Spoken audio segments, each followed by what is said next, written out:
Tabok mig red tail kay we are craving for sige tabok Because the red is tailing. because the red is tailing. Tabok mi dito kay nag-crave mig seafood, buttered na shrimp nga katong naa bitaw mga tahong. Ang tahong mo ang gusto ko. Tahong sa red tail. The red is tailing. The red is tailing. Group yourselves into blue. Car wash Ayala. Ay.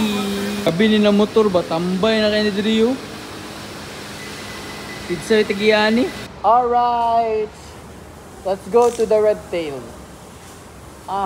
Go to the red tail. Adi koy. Wala kang nagkaon ng Crackers.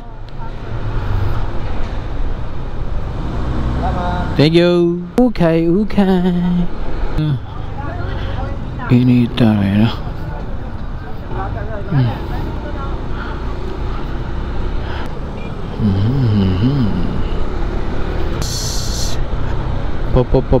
Police. So naami karon sa Mulberry naka-park kay kulang-kulang kaayo ang parking sa motor dira sa may Ketkay gid ba. Labi na gawas siya sa red tail. Dapat kamo red tail. Tagaan po ninyo parking area ang mga motor oy. Para namo wala mi sakyanan pero maka-afford mi mag red tail, di ba? Para happy ang tanan. Unsa ba? Okay, baklay sa ta. Bro. Baklay padung sa red tail. Alright. Loy kini diri gid bay ang gastro kini nga kini bitaw guys kini nga location diri ba kay dali ra kaayo makuan. Mura gid siya, it's not meant for business good. Pero red tail. Ito na, favorite namin, the red tail. Let's go. Woo! Special keys. Good for two. Alright.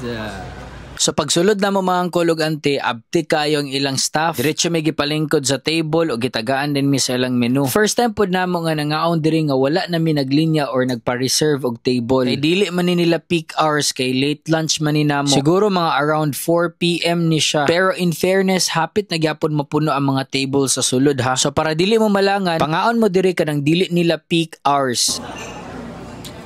Waiting for the food. Hungry na.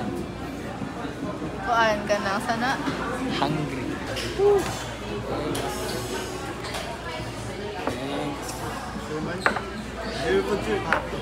Thank you. So ni order mi aning chicken in a basket, 4 pieces ni siya, freshly cooked, init pa kayo kining fisherman's catch nga lami gud kaayo nga seafood.